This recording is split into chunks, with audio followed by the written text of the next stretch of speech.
in relationships, pretty much all of us like generally really dislike to be wrong, or especially even to admit to be wrong. It's a double step to try and admit it to ourselves and to be wrong and know that we're wrong ourselves. But to take a backward step and then to admit it to our partner or another person, it's really, really can be very challenging in our process of awakening or personal expansion into higher frequency, like the fifth dimensional frequency instead of the typical fourth dimensional, which is not heart aligned, but to step into our hearts more, into the fifth dimensional frequency of greater love, care, kindness, compassion, forgiveness, patience, tolerance, nurture, uplifting. That takes a bit of practice and attention from us. But when we actually do it, we can say things like, you're right, I take that back. That can mean the world. That can just like shatter hurt, or like at least it can shatter the feeling of like fightingness or disconnection or abrasiveness, and even help to unwind any hurt or pain or triggers an emotional state within us. So it's very powerful to admit that we're wrong, because we're all right and wrong at different times, everyone. There's nothing wrong with that. That's just a part of life. Every single living being spends time as being right or wrong.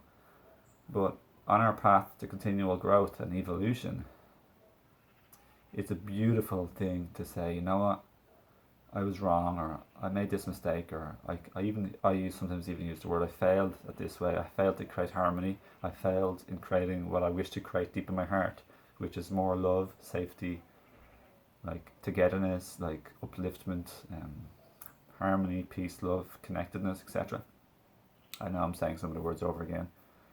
So it's okay to admit these things, and it takes actually a tremendous amount of courage and bravery to be vulnerable and to show our perceived weaknesses or flaws, or where we're not perceived as good or right or good enough. So bad, wrong, and not good enough. That takes a lot of courage to be emotionally vulnerable and a certain level of emotional unsafety, because sometimes we're not sure how people may respond to us when we really expose ourselves.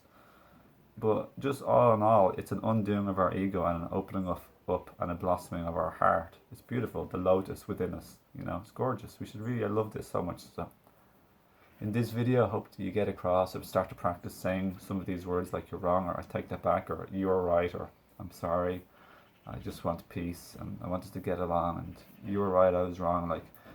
Because nobody will ever really typically demonstrate to us first unless we demonstrate it for them to imitate and to copy and to know that it's okay to say things like this.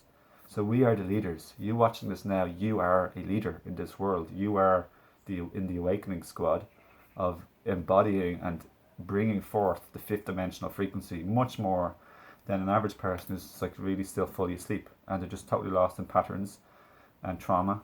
So we're coming from an era on earth where there's so much trauma in our childhoods, where so many of us have, we almost have a lot of triggers, behavioral patterns, all fourth dimensional frequencies and all that, not the fifth dimensional frequency. And we are the leaders. If you're watching this right now, we are the way showers, and that's from a loving perspective. It's not like an egotistical perspective, but we are the ones that will demonstrate so others can imitate and start to learn and see. Because not only do children learn from what we do instead of what we say predominantly, but adults also learn from what we do and say, what we be.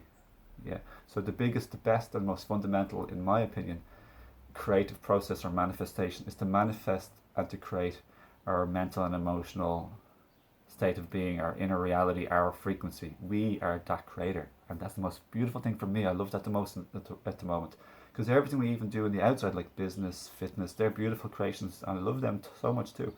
But right now, right here, in every single place possible, we are the creator of our own vibrational frequency of our vibration.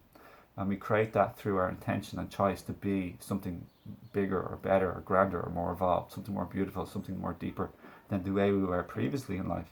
So it's all a creative process. Life is a continual creative process, and it's based on intention and deliberate choice, who and what we want and wish to be and choose to be.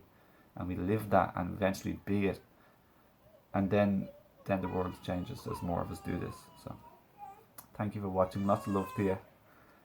Join me by subscribing. Thanks for all your support, love, and sharing the message.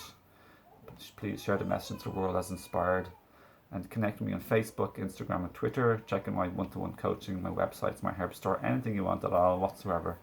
Love to connect. Thank you for being you and the leader. We're all beautiful. We really are. We're all beautiful. Be you. Be you.